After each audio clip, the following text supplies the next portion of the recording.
कैसे हो आप सब। आशा करता हूँ कि आपको जो ये घर पर आपके विद्यालय का अनुभव मिल रहा है, आप उसे बहुत एंजॉय कर रहे होंगे और एंजॉयमेंट के साथ साथ आपकी पढ़ाई भी हो रही होगी। आप सभी ने अपना कॉपी और कलम तो ले ही लिया होगा। तो आइए देखते हैं आज के एपिसोड में हम क्या पढ़ेंगे। आज के एपिसोड में कक्षा 11 के गणित में एक नया पार्ट परम्यूटेशन एंड कॉम्बिनेशन पढ़ने वाले हैं हम। उसके बाद बायोलॉजी में हम ट्रांसपोर्ट इन प्लांट्स के बारे में पढ़ेंगे। कक्षा 11 की पढ़ाई हो जाने के बाद हम कक्षा 12 की पढ़ाई शुरू करेंगे और उसमें हम मैथ्स में एप्लीकेशन ऑफ डेरिवेटिव्स के बारे में पढ़ेंगे। ये एक नया पार्ट है जो हम आज शुरू करने जा रहे हैं और बायोलॉजी में principles of inheritance and variation part को और आगे पढ़ेंगे। तो समय व्यर्थ ना करते हुए चलिए बच्चों शुरू करते हैं आज का एपिसोड। नमस्कार दोस्तों, आज हम पढ़ेंगे क्रमचय एवं संचय भाग 3। तो चलिए शुरू करते हैं। इस वीडियो में हम पढ़ेंगे क्रमचय पे उदाहरण। क्रमचय जब सभी वस्तुएं भिन्न भिन्न ना हो। अब हम क्रमचय पर कुछ उदाहरण देखेंगे। उदाहरण 1, मान निकालिए 7 फैक्टोरियल माइनस 5 फैक्टोरियल। हमें पता है 7 फैक्टोरियल बराबर होगा 7 into 6 into 5 into 4 into 3 into 2 into 1, जो कि बराबर होगा 5040 के। उसी प्रकार 5 फैक्टोरियल बराबर होगा 5 इंटू 4 इंटू 3 इंटू 2 इंटू 1, जो कि बराबर होगा 120 के। अब इसे ऊपर वाली संख्या में डाल देते हैं तो यह आएगा 5040 माइनस 120, जो कि बराबर होगा 4920 के। चलिए अब अगला उदाहरण देख लेते हैं। उदाहरण 2, नंबर शब्द में 3 अक्षरों से बने शब्दों की संख्या ज्ञात कीजिए। पहला पार्ट, जब पुनरावृत्ति की अनुमति ना हो। तो यहां देख लेते हैं, नंबर शब्द में कुल शब्द हुए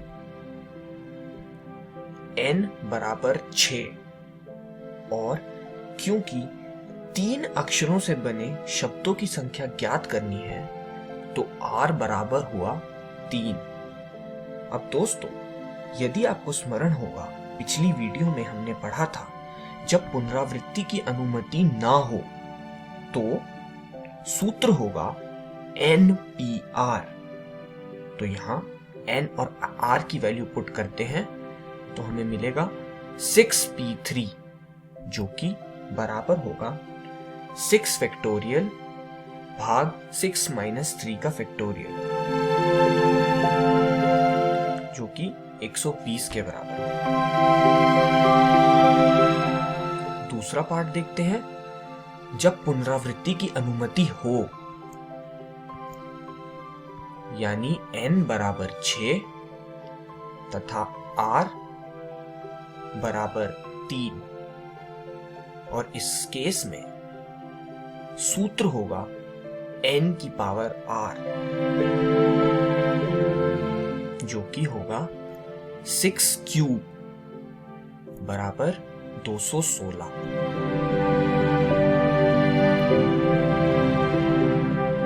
क्रमचय जब सभी वस्तुएं भिन्न भिन्न ना हो। मान लीजिए दोस्तों, हमारे पास एक वर्ड है इंस्टीट्यूट। अब इसमें आई की पुनरावृत्ति 2 बार हुई है तथा टी 3 बार आया है। n की वैल्यू होगी 9, क्योंकि इंस्टीट्यूट शब्द में टोटल 9 अक्षर हैं। अतः क्रमचयों की संख्या हुई 9 फैक्टोरियल भाग 2 फैक्टोरियल गुणा 3 फैक्टोरियल, क्योंकि i 2 बार आया है और t 3 बार आया है। अब देखते हैं उदाहरण 3।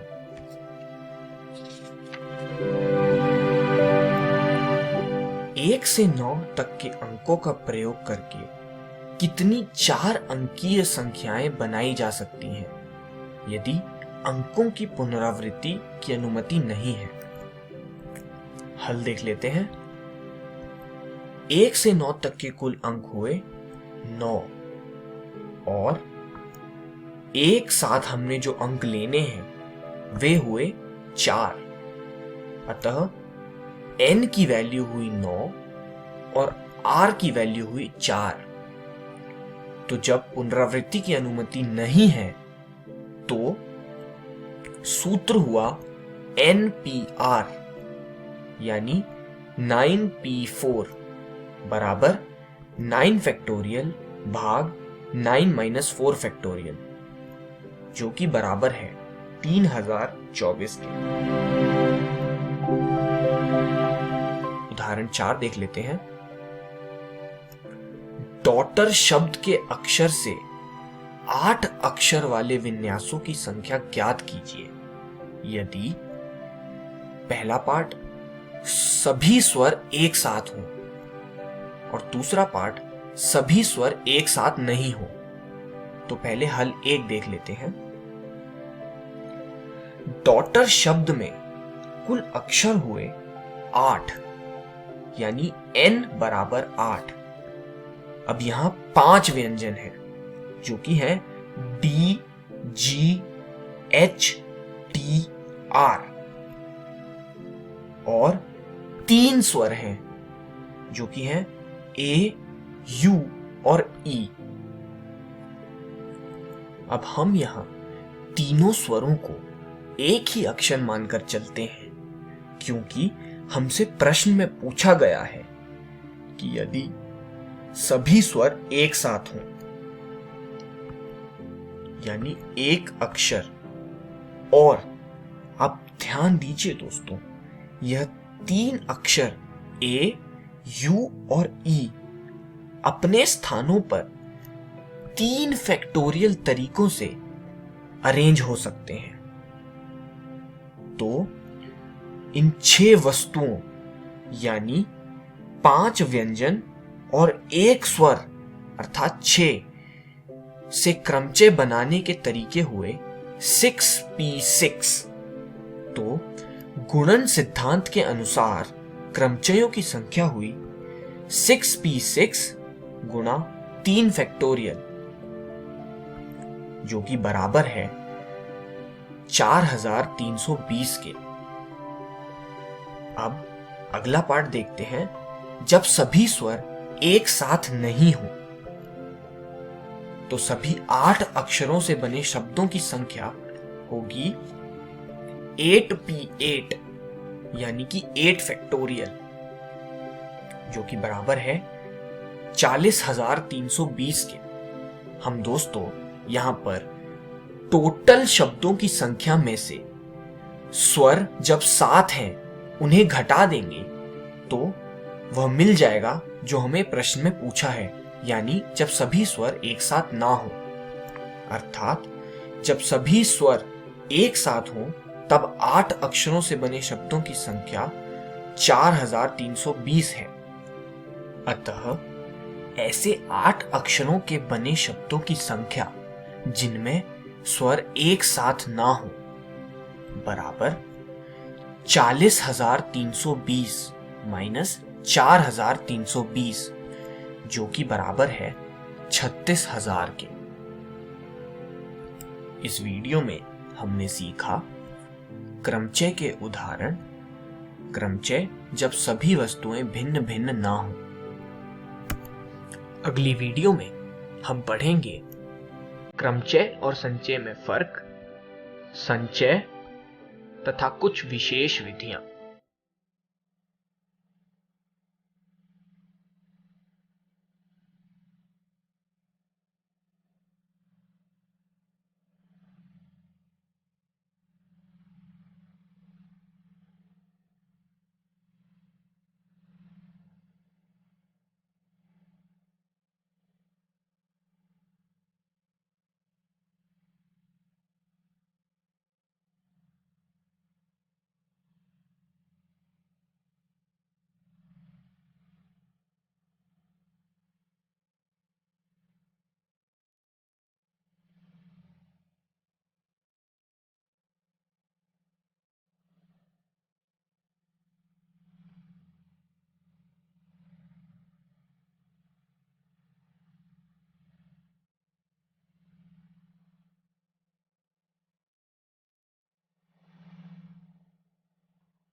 नमस्कार दोस्तों, आज हम पौधों के परिवहन में कुछ और विषयों के बारे में पढ़ेंगे। इस वीडियो में हम पढ़ेंगे लंबी दूरी तक जल का परिवहन, पौधे जल को कैसे अवशोषित करते हैं और पौधों में जल का ऊपर की ओर गमन। लंबी दूरी तक जल का परिवहन। लंबी दूरी तक पदार्थों का परिवहन केवल विसरण द्वारा नहीं हो सकता है। विसरण एक धीमी प्रक्रिया है। यह छोटी दूरी तक अणुओं को पहुंचाने में कारगर है। बड़े एवं जटिल जीवों में बहुआ पदार्थों का परिवहन लंबी दूरी तक होता है। कभी-कभी उत्पादन या अवशोषण एवं संग्रहण के स्थान एक दूसरे से काफी दूर होते हैं, अतः विसरण एवं सक्रिय परिवहन काफी नहीं है। इसीलिए विशिष्ट व्यापक दूरी का परिवहन तंत्र आवश्यक हो जाता है ताकि आवश्यक पदार्थ निश्चित रूप से तीव्र गति से पहुंच सके। जल, खनिज तथा भोजन सामूहिक प्रणाली द्वारा परिवहन करते हैं।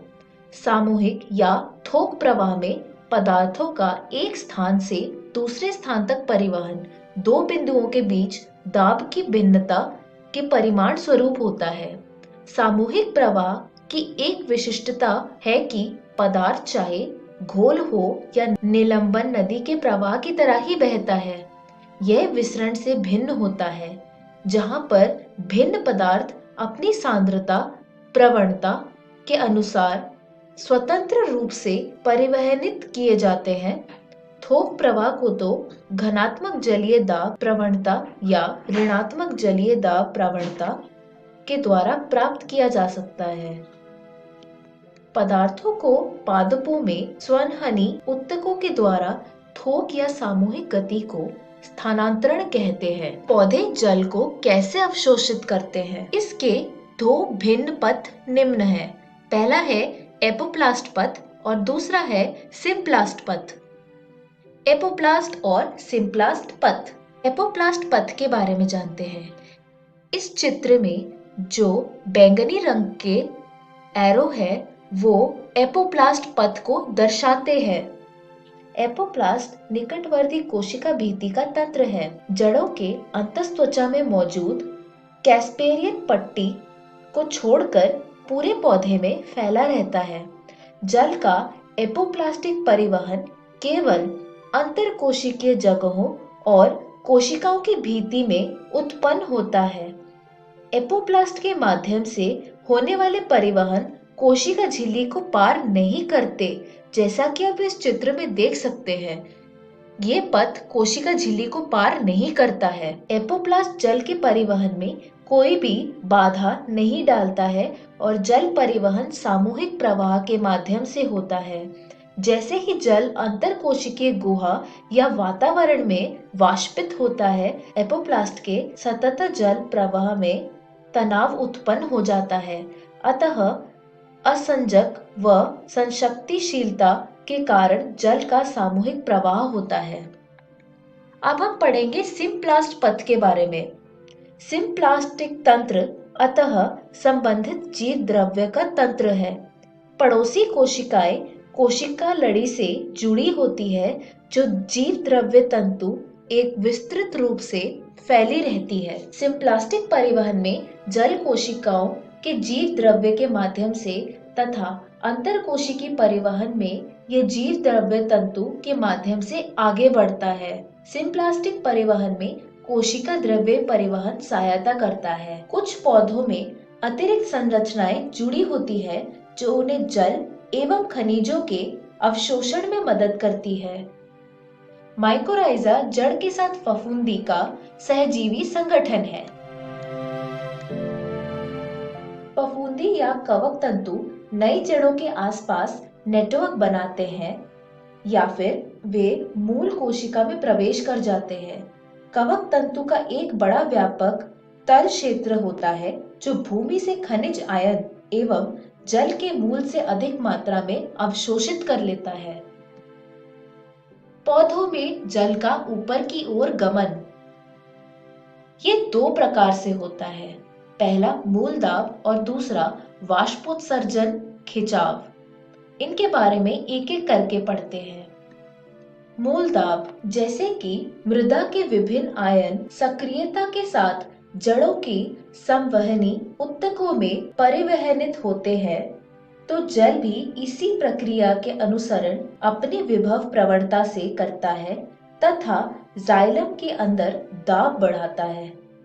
ये घनात्मक दाब ही मूल दाब कहलाता है और तने में कम ऊंचाई तक जल को ऊपर भेजने के लिए उत्तरदायी होता है। यह हम कैसे देख सकते हैं?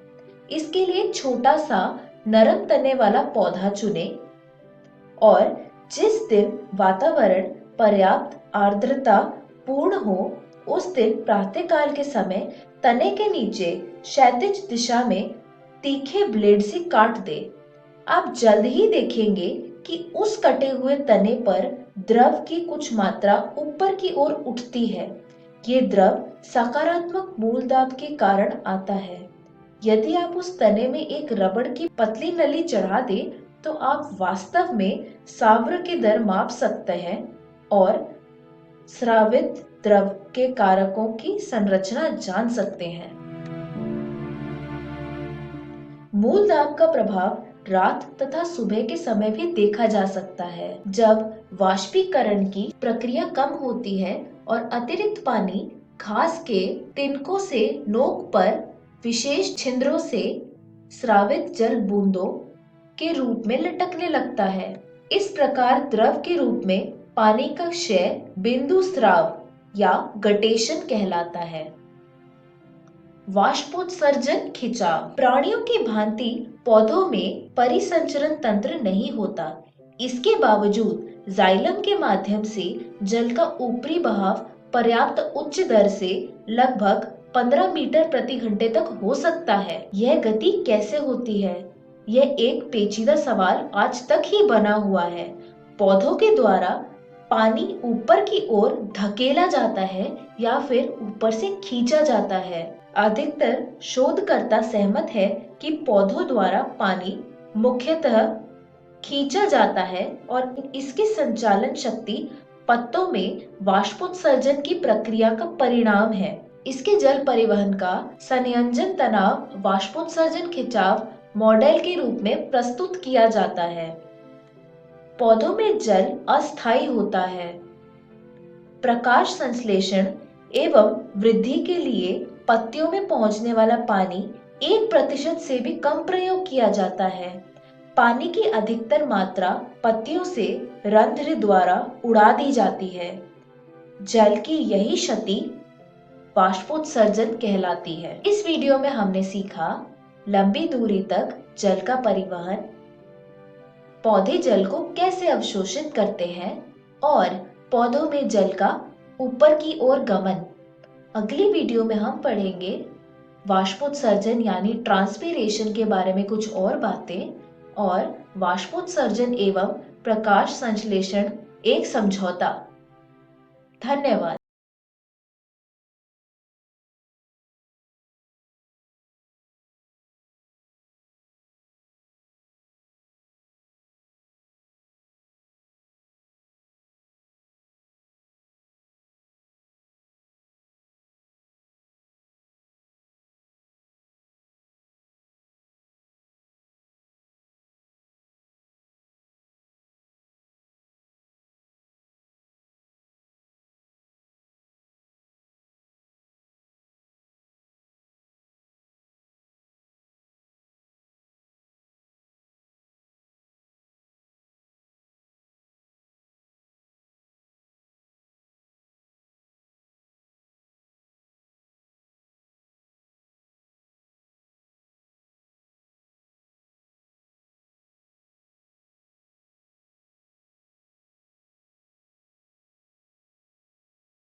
नमस्कार दोस्तों, आज हम अपना पार्ट अवकलज के अनुप्रयोग यानी एप्लीकेशंस ऑफ डेरिवेटिव्स का एक नया अध्याय पढ़ेंगे। तो चलिए दोस्तों देखते हैं आज हम क्या पढ़ने वाले हैं। स्पर्श रेखाएं और अभिलंब यानी टैंजेंट्स एंड नॉर्मल्स, सन्निकटन यानी अप्रोक्सीमेशन, उच्चतम और निम्नतम यानी मैक्सिमा एंड मिनिमा। तो चलिए दोस्तों अपना पाठ शुरू करते हैं। स्पर्श रेखाएं और अभिलंब। दोस्तों स्मरण कीजिए कि एक दिए हुए बिंदु x0, y0 से जाने वाली तथा परिमित प्रवणता यानी स्लोप m वाली रेखा का समीकरण हम y माइनस y0 बराबर m का गुणन x माइनस x0 से प्राप्त करते थे।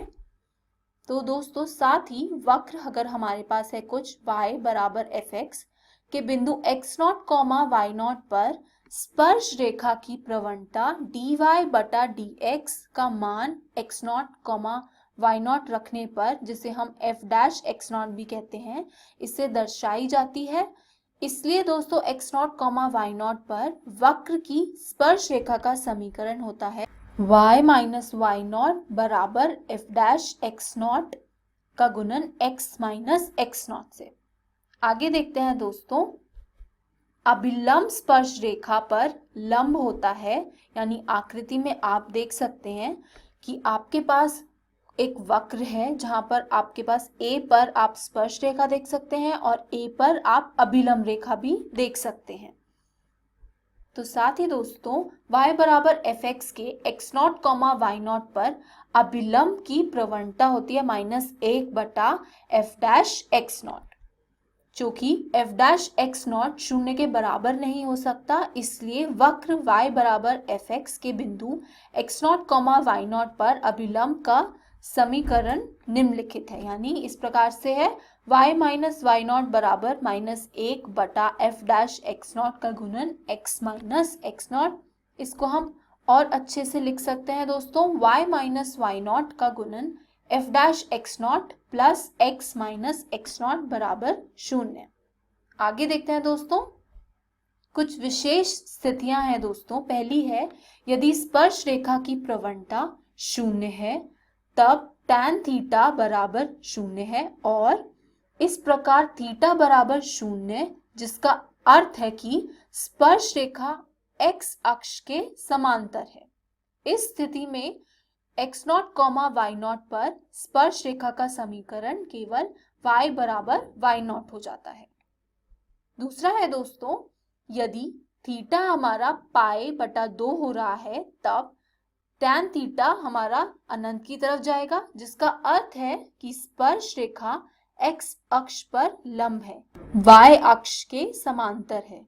इस स्थिति में x0, y0 पर स्पर्श रेखा का समीकरण x बराबर x0 होता है। आप इनको अच्छे से पढ़ लीजिएगा दोस्तों। चलिए अब एक उदाहरण करते हैं। x बराबर 2 पर वक्र y बराबर x क्यूब माइनस x स्पर्श रेखा की प्रवणता ज्ञात कीजिए, यानी स्लोप निकालना है दोस्तों। यहाँ पर दिए वक्र की x बराबर 2 पर स्पर्श रेखा की प्रवणता हम इस प्रकार से निकालेंगे कि dy बटा dx का मान x बराबर 2 रखने पर हमें मिलेगा, यानी 3x स्क्वायर माइनस 1 का मान x बराबर 2 रखने पर, जो कि है 11 के बराबर। आगे देखते हैं दोस्तों, एक दूसरा उदाहरण है। अब वक्र y बराबर x माइनस 7 बटा x माइनस 2 का गुणन x माइनस 3 के उन बिंदुओं का स्पर्श रेखाएं ज्ञात कीजिए जहां यह x अक्ष को काटती हैं। चलिए इसे हल करते हैं। अब ध्यान दीजिए दोस्तों कि अक्ष पर y बराबर 0 होता है, इसलिए जब y बराबर 0 वक्र के समीकरण से x बराबर 7 प्राप्त होता है। इस प्रकार वक्र x अक्ष को 7, 0 पर काटता है। अब दोस्तों वक्र के समीकरण को x के सापेक्ष अवकलन करने पर हमें मिलेगा dy बटा dx बराबर 1 माइनस y का गुणन 2x माइनस 5 बटा x माइनस 2 का गुणन x माइनस 3। आगे देखते हैं दोस्तों। अब यहाँ पर दोस्तों dy बटा dx हम 7, 0 पर मान निकालेंगे तो हमें मिलेगा 1 बटा 20। इसलिए दोस्तों स्पर्श रेखा की प्रवणता हो जाएगी 7,0 पर 1/20 के बराबर। अतः 7,0 पर स्पर्श रेखा का समीकरण हो जाएगा y-0 बराबर 1/20 x - 7 के बराबर, जिसे हम हल करेंगे तो हमें मिलेगा 20y - x + 7 बराबर 0। आगे बढ़ते हैं दोस्तों और सन्निकटन यानी अप्रोक्सीमेशन के बारे में पढ़ते हैं। दोस्तों हम सबसे पहले एक उदाहरण लेते हैं कि √36.6 का सन्निकटन करने के लिए अवकल का प्रयोग कीजिए। चलिए इसे हल करके ही सीखते हैं कि सन्निकटन कैसे निकालते हैं। दोस्तों सबसे पहले हम y बराबर √x लेंगे, जहां x का मान होगा 36, और मान लीजिए कि डेल्टा x बराबर है 0.6 के, यानी हमने x का मान लिया है 36 और अपना 36.6 में डेल्टा 6 हमने लिया है 0.6। अब आगे देखते हैं दोस्तों, इससे हमें डेल्टा y हमें मिलेगा दोस्तों √x plus delta x minus √x। इसका मान निकालेंगे दोस्तों तो वह हमें मिलेगा √36.6 माइनस √36, जो कि बराबर होगा √36.6 माइनस 6 के। अब दोस्तों हम देख सकते हैं कि √36.6 बराबर हो जाएगा 6 प्लस डेल्टा y के। अब डेल्टा y सन्निकटता dy के बराबर है और निम्नलिखित से प्रदत्त है, जैसे dy बराबर हो जाएगा dy बटा dx का गुणन डेल्टा x के साथ, जो कि मिलेगा 1/2 √x का गुणन 0.6, क्योंकि y यहाँ पर √x है। साथ ही हमें मिलेगा इसको हल करके 1/2 √36, क्योंकि x का मान 36 था, का गुणन 0.6, जो कि मिलेगा बराबर 0.05 के। आगे देखते हैं दोस्तों, इस प्रकार से हमें √36.6 का सन्निकटन मान मिलेगा 6 प्लस 0.05, जो कि हो जाएगा 6.05 के बराबर। चलिए अब हम एक और उदाहरण करते हैं दोस्तों। एक गोले की त्रिज्या 9 सेंटीमीटर मापी जाती है, जिसमें 0.03 सेंटीमीटर की त्रुटि है।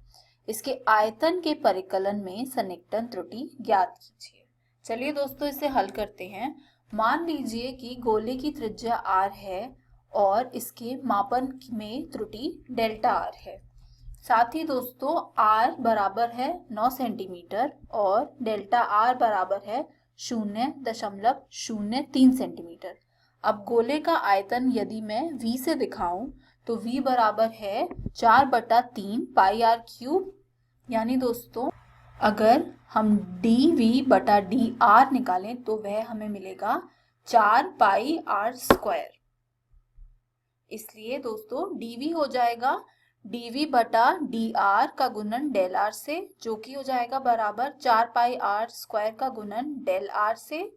और इसे जब हम हल करेंगे यानी हम r और डेल्टा r का मान इसमें रखेंगे तो हमें मिलेगा 4 पाई 9 स्क्वायर का गुणन 0.03 से, और हमें आयतन के परिकलन में सन्निकटन त्रुटि मिल जाएगी 9.72 पाई सेंटीमीटर क्यूब।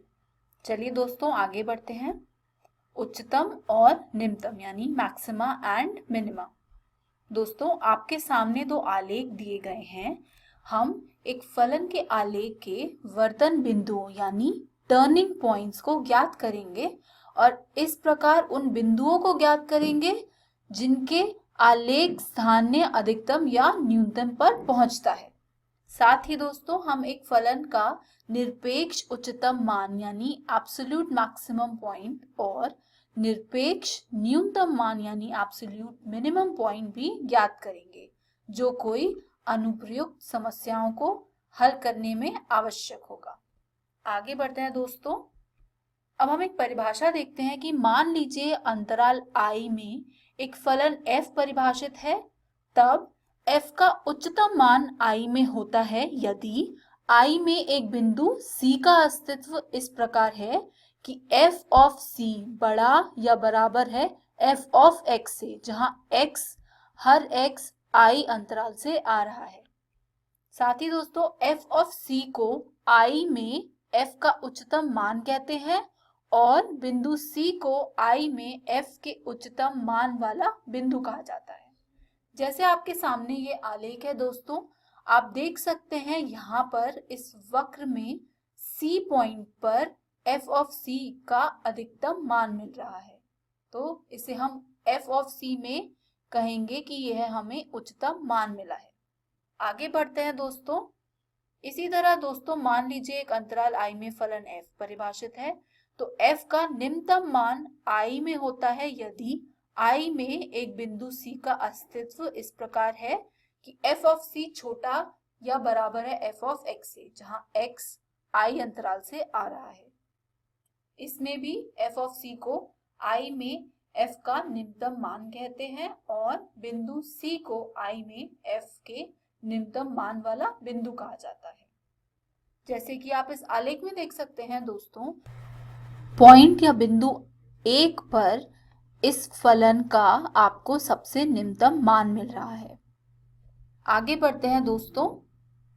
इसी तरह मान लीजिए एक अंतराल I में एक फलन f परिभाषित है, तब I में दोस्तों f एक चरम मान यानी एक्सट्रीम वैल्यू रखने वाला फलन कहा जाता है यदि I में ऐसे बिंदु C का अस्तित्व इस प्रकार है कि f ऑफ C यानी f का उच्चतम मान अथवा निम्नतम मान दोनों है। इस स्थिति में f ऑफ C I में f का चरम मान कहलाता है और बिंदु C एक चरम बिंदु कहलाता है। आगे बढ़ते हैं दोस्तों। अब हमारे पास एक उदाहरण है, यहाँ पर f ऑफ x दिया है x स्क्वायर, जहां x आ रहा है r से, यानी इस फलन f के उच्चतम और निम्नतम मान यदि कोई हो तो हमें ज्ञात करने हैं। इस प्रकार से हम दोस्तों इसका आलेख दे सकते हैं, यानी x स्क्वायर का यदि हम ग्राफ बनाएं तो हमें इस प्रकार से मिलेगा। अब इसे हल करने पर दोस्तों f ऑफ x का मान अगर हम 0 रखते हैं तो यह कब होगा, जब x का मान 0 होगा, यानी f ऑफ x बड़ा होगा या बराबर होगा 0 के सारी x के लिए जो r से आएंगे। इसलिए f का निम्नतम मान 0 रहेगा और f के निम्नतम मान का बिंदु होगा x बराबर 0। इसके अतिरिक्त दोस्तों आलेख से हम देख सकते हैं कि फलन f का कोई उच्चतम मान नहीं है, अतः r में यानी वास्तविक संख्याओं में f के उच्चतम मान का बिंदु नहीं है। तो आशा करती हूँ दोस्तों आपको यह पाठ समझ आया होगा। धन्यवाद। हेलो दोस्तों, जीव विज्ञान की इस वीडियो में आपका स्वागत है। आज भी हम आपके अध्याय वंशागति तथा विविधता के सिद्धांत का आखिरी अंश पढ़ेंगे। पिछली वीडियो में हमने लिंग निर्धारण और उत्परिवर्तन को पढ़ा था। इस वीडियो में हम आनुवंशिक विकारों को समझेंगे। तो चलिए शुरू करते हैं। अब ये आनुवंशिक विकार होते क्या हैं? एक आनुवंशिक विकार जीनोम में बनने वाली एक या एक से अधिक असामान्यताओं के कारण होने वाली समस्या है। अधिकांश आनुवंशिक विकार काफी दुर्लभ हैं और कई हजारों या लाखों में एक व्यक्ति को प्रभावित करते हैं। आइए दोस्तों अब वंशावली विश्लेषण यानी कि पेडिग्री एनालिसिस को समझते हैं। ये मानव आनुवंशिक विकारों का अध्ययन करने की एक विधि है। अब दोस्तों मानव भी वंशागति के सिद्धांतों का पालन करते हैं, लेकिन मेंडल के एक्सपेरिमेंट हम यहाँ पर नहीं कर सकते। इसके कारण है जैसे कि मानवों में नियंत्रित क्रॉस करवाना संभव नहीं है, मानवों में संतानों की संख्या छोटी होती है। सरल शब्दों में अगर मैं कहूँ, वंशावली एक वंश वृक्ष की तरह होती है जिसमें कि कई सारी पीढ़ियां दिखाई जाती हैं और उनका हम विश्लेषण करते हैं। अब दोस्तों इससे हमें जेनेटिक काउंसलर्स बता सकते हैं कि पैदा होने वाली संतति में ये सारे विकार होने की संभावना है या नहीं है, और अगर है तो कितनी है। अब दोस्तों वंशागति विश्लेषण करने के लिए हम कुछ प्रतीकों का इस्तेमाल करते हैं, जैसे कि ये प्रतीक हम नर के लिए इस्तेमाल करते हैं, ये प्रतीक मादा को दिखाता है, और ये प्रतीक उन व्यक्तियों को दिखाता है जिनका लिंग का उल्लेख नहीं किया गया है। ये सारे प्रतीक प्रभावित व्यक्तियों के लिए इस्तेमाल किया जाता है। ये मैथुन को दिखाता है ये वाला प्रतीक, और ये प्रतीक रिश्तेदारों के बीच मैथुन यानी कि समरक्त मैथुन को दिखाता है। और ये वाला प्रतीक हमें जनक और संतति को दिखाता है, जिसमें कि जनक ऊपर है और संतति नीचे है, बाएं से दाएं जन के अनुसार। और ये वाला प्रतीक भी जनक और संतति को दिखाता है, जिसमें कि जो नर शिशु यहाँ पर दिखाया हुआ है वो बीमारी से प्रभावित दिखाया हुआ है। और ये वाला प्रतीक 5 प्रभावहीन संततियों को दिखाता है। दोस्तों वंशावली विश्लेषण में आपको अभी तक सिर्फ इतना ही याद रखना है। अगले वीडियो में हम जानेंगे कि इसमें से आपसे कैसे प्रश्न परीक्षा में पूछे जा सकते हैं। चलिए अब आगे बढ़ते हैं और ऑटोसोमल डोमिनेंट को समझते हैं। अब ये क्या चीज है, चलो इसको देख लेते हैं। अब जैसा कि आपको पता ही है कि क्रोमोसोम के 23 जोड़े होते हैं, और इनमें से जो 22 जोड़े होते हैं उनको हम ऑटोसोम कहते हैं, और जो 23वां जोड़ा उसको हम लिंक क्रोमोसोम कहते हैं। लेकिन अगर ये ऑटोसोम के कारण अगर कुछ विकार किसी व्यक्ति में आ जाते हैं तो उसे हम ऑटोसोमल विकार कहते हैं, जिसका पहला प्रकार है ऑटोसोमल डोमिनेंट। अब इसको हम समझ लेते हैं। प्रत्येक कोशिका में जीन की एक उत्परिवर्तित प्रतिलिपि एक व्यक्ति को ऑटोसोमल डोमिनेंट विकार से प्रभावित होने के लिए पर्याप्त है। कुछ मामलों में एक प्रभावित व्यक्ति को यह प्रभावित स्थिति माता पिता से विरासत में मिलती है। दूसरों में यह विकार जीन में एक नए उत्परिवर्तन से हो सकती है, और उन लोगों में हो सकती है जिनके परिवार में विकार का कोई इतिहास नहीं है। अब इसको अच्छे से समझने के लिए आप यहाँ पर देख सकते हैं। तो प्रभावित पिता के पास उत्परिवर्तित डोमिनेंट जीन है, और हमने इससे पहले पढ़ा था कि एक ही जीन संतति को प्रभावित करने के लिए पर्याप्त है। तो इस बात से हम कह सकते हैं कि 50% संभावना है कि संतति ऑटोसोमल डोमिनेंट विकार के साथ हो, जैसा कि आप यहाँ पर देख सकते हैं। अब हम ऑटोसोमल विकार का अगला हिस्सा ऑटोसोमल रिसेसिव को समझेंगे। ऑटोसोमल रिसेसिव कंडीशन वाले व्यक्ति के माता पिता में प्रत्येक के पास उत्परिवर्तित जीन की एक प्रतिलिपि होती है, लेकिन वे आमतौर पर ऑटोसोमल रिसेसिव विकार के लक्षण नहीं दिखाते हैं। आमतौर पर प्रभावित परिवार की हर पीढ़ी में ऑटोसोमल रिसेसिव विकार नहीं देखा जाता है। अब इसको समझने के लिए आप देख सकते हैं यहाँ पर कि यहाँ पर मैंने कैरियर पिता और कैरियर माँ को यहाँ पर दिखाया हुआ है। ये ऑटोसोमल रिसेसिव जीन को कैरी कर रहे हैं, इसलिए मैंने कैरियर लिखा है यहाँ पर। इनके पास है वो, पर ये कोई लक्षण नहीं दिखा रहे हैं। तो इसमें कुछ संभावनाएं हो सकती है, जैसे कि संतति अप्रभावित भी हो सकती है, कैरियर भी हो सकती है, और प्रभावित भी हो सकती है, जैसे कि आप यहाँ पर देख सकते हैं। और ये चीज डिपेंड करती है कि उनके पास जीन कौन सा आया है। और आपको एक और चीज याद रखनी है कि यहाँ पर जो कैरियर होंगे वो ये लक्षण ऑटोसोमल रिसेसिव विकार के लक्षणों को नहीं दिखाएंगे। आइए दोस्तों अब आगे बढ़ते हैं और आनुवंशिक विकारों को थोड़ा और अच्छे से समझ लेते हैं। अब दोस्तों आपको पता ही होगा कि कोशिका में क्रोमोसोम होते हैं यानी कि गुणसूत्र, और क्रोमोसोम के पास डीएनए होता है, और डीएनए में जीन होते हैं। तो मानवों में आनुवंशिक विकारों का कारण बदले हुए जीन या गुणसूत्रों की वंशागति पाया गया है। अब ये विकार 2 प्रकार के होते हैं। पहला है मेंडेलिय विकार और दूसरा है क्रोमोसोमीय विकार। अब इनको एक एक करके समझेंगे हम। सबसे पहले मेंडेलिय विकार को समझ लेते हैं।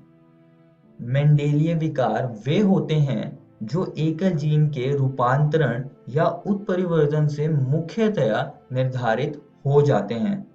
ये विकार जनक से संतति में मेंडेलियन सिद्धांतों को पालन करते हुए जा सकते हैं और इन विकारों को हम वंशावली विश्लेषण से पता लगा सकते हैं। आइए अब इन्हीं में से एक विकार को हम ले लेते हैं जिसका नाम है दात्र कोशिका अरक्ता यानी कि सिकल सेल एनीमिया।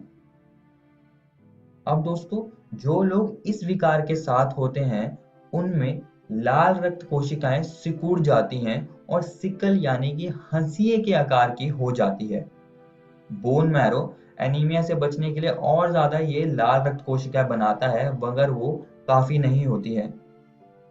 अब इनके सिकल के आकार के होने की वजह से इनके आने जाने में दिक्कत हो जाती है, जिससे कि रक्त वाहिकाओं में जाम लग जाता है, जिस कारण ऑक्सीजन अच्छे से कोशिकाओं तक नहीं पहुंच पाती है। अब दोस्तों, ये विकार इस एलील के एक जोड़े से नियंत्रित होता है। इसके 3 संभावित जीनोटाइप हैं HBA HBA, HBA HBS और HBS HBS। जिनके पास HBS HBS वाले एलील आएंगे वो सिकल सेल एनीमिया दिखाएंगे। जिनके पास HBA और HBS एलील होंगे वही आमतौर पर इसके लक्षण नहीं दिखाएंगे, मगर वो कैरियर होंगे। तो इसका मतलब है कि 50% संभावना है कि वो आने वाली संतति में सिकल सेल एनीमिया कर दें। और जिन व्यक्तियों के पास HBA HBA एलील होगी वो सिकल सेल एनीमिया से ग्रसित नहीं होंगे। आइए दोस्तों, अब अगले मेंडेलिय विकार फिनाइल कीटोनूरिया को समझते हैं। अब आमतौर पर क्या होता है दोस्तों कि फिनाइल एलेनिन जो कि एक अमीनो अम्ल है, ये टायरोसिन में बदलता है। लेकिन अगर कोई व्यक्ति फिनाइल कीटोनूरिया से ग्रसित होगा तो जो एंजाइम फिनाइल एलेनिन को टायरोसिन में बदलता है वो वहां पर नहीं होगा, जिसके कारण फिनाइल एलेनिन जमा होगा और वो बदल जाएगा फिनाइल पायरुविक अम्ल तथा अन्य व्युत्पन्नों में। बाद में ये शरीर के दिमाग वाले हिस्से में जमा होने लगते हैं, जिससे कि मानसिक दुर्बलता हो जाती है। आइए दोस्तों, अब क्रोमोसोमीय विकारों को समझ लेते हैं। एक या अधिक क्रोमोसोम की अनुपस्थिति, अधिकता या असामान्य विन्यास क्रोमोसोमी विकारों के कारण होते हैं। अब इन विकारों को समझने से पहले हम एक चीज को समझेंगे जिसे हम कहते हैं असुगुणिता यानी कि एन्यूप्लॉइडी। कोशिका विभाजन के समय क्रोमेटिड के विसंयोजन की अनुपस्थिति के कारण एक क्रोमोसोम की अधिकता या हानि हो जाती है। इसे असुगुणिता यानी कि एन्यूप्लॉइडी कहते हैं। अब इसको समझने के लिए हम एक मानव की यूकैरियोटिक कोशिका का उदाहरण ले लेते हैं। अब इसमें आमतौर पर 46 क्रोमोसोम्स होते हैं, लेकिन अगर एन्यूप्लॉइडी वाली कंडीशन होगी तो उसमें 45 या 47 क्रोमोसोम होंगे। आइए दोस्तों, अब बहुगुणिता यानी कि पॉलीप्लॉइडी को समझ लेते हैं। कोशिका द्रव्य विभाजन ना हो सकने के कारण क्रोमोसोम का एक पूरा समुच्चय अधिक हो जाता है। इसे बहुगुणिता यानी कि पॉलीप्लॉइडी कहते हैं। अब आमतौर पर क्या होता है कि हैप्लॉइड और डिप्लॉइड कोशिकाएं होती है, यानी कि अगुणित और द्विगुणित होती है। ये सामान्य कंडीशन में होता है। लेकिन अगर पॉलीप्लॉइडी होगा तो ट्रिप्लॉइड और टेट्राप्लॉइड कोशिकाएं भी होंगी। आइए दोस्तों, अब डाउन सिंड्रोम को समझते हैं। अब दोस्तों, इस सिंड्रोम में 21वें क्रोमोसोम पर एक अतिरिक्त प्रतिलिपि आ जाती है। तो जैसे आप देख सकते हैं यहाँ पर 21वें जो जोड़ा है वहां पर 3 क्रोमोसोम्स हो गए हैं। इसको हम 21 की त्रिसूत्रता भी कहते हैं। अब दोस्तों, जो व्यक्ति डाउन सिंड्रोम के साथ होगा वो छोटे कद का, छोटे गोल सिर वाला होगा, जिसकी जीभ में खांच होगी और मुंह आंशिक रूप से खुला होगा, जैसे कि आप यहाँ पर देख सकते हैं। आइए दोस्तों, अब क्लाइनफेल्टर सिंड्रोम को समझ लेते हैं। अब दोस्तों, इस विकार में क्या होता है कि एक अतिरिक्त एक्स क्रोमोसोम की प्रतिलिपि आ जाती है, जैसा कि आप यहाँ पर देख सकते हैं, जिससे कि कोशिकाओं के अंदर 47 गुणसूत्र हो जाएंगे। और कैरियोटाइप का यहाँ पे मतलब है कि ऐसे कुछ क्रोमोसोम्स को दिखाना, जैसा कि आप इस यहाँ पर चित्र में देख सकते हैं। अब इसमें कुछ लक्षण भी होंगे, जैसे कि पुरुष में मादा लक्षण दिखने लगेंगे, जैसे कि गायनेकोमैस्टिया, और ऐसे पुरुष बांझ होंगे। आइए दोस्तों अब टर्नर सिंड्रोम को समझ लेते हैं। अब इस विकार का कारण एक एक्स क्रोमोसोम का अभाव होता है, जिसका मतलब है कि यहाँ पर 45 क्रोमोसोम की स्थिति हो जाएगी और ऐसी नारी बांझ होती है। तो ये चीज आप सभी को याद रखनी है। और दोस्तों यहाँ पर आपका अध्याय वंशागति तथा विविधता के सिद्धांत खत्म होता है। इस वीडियो में हमने आनुवंशिक विकारों को समझा, जिसमें कि हमने कई सारे विकारों को देखा। और दोस्तों मैं आप सभी को एक और बात बताना चाहता हूँ कि आज हमने आपकी एनसीईआरटी किताब का ये टॉपिक खत्म कर दिया है। आप इसको जरूर घर से किताब से पढ़कर आइएगा। अगली वीडियो में हम प्रैक्टिस क्वेश्चंस का वीडियो देखेंगे इस अध्याय का और जानेंगे कि आपसे परीक्षा में कैसे प्रश्न इस अध्याय में से पूछे जा सकते हैं।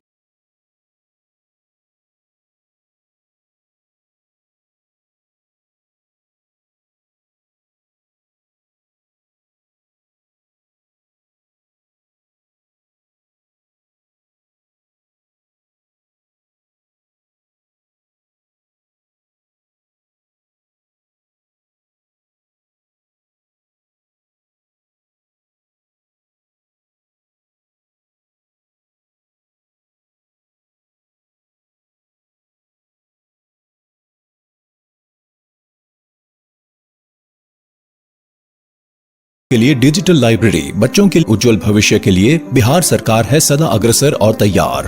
कक्षा 1 से कक्षा 12 तक की सभी पाठ्य पुस्तक पूरक सामग्री एवं वीडियो अब शिक्षा विभाग बिहार सरकार द्वारा विकसित पोर्टल पर है उपलब्ध। अध्ययन सामग्री देखने के लिए BEPCLOTS.bihar.gov.in पर विजिट करें अथवा एंड्रॉइड मोबाइल पर गूगल प्ले स्टोर से E-LOTS ऐप डाउनलोड करें। शिक्षकों, अभिभावकों एवं बच्चों से अनुरोध है कि इस ई लाइब्रेरी का अधिक से अधिक लाभ उठाएं और अपनी पढ़ाई जारी रखें।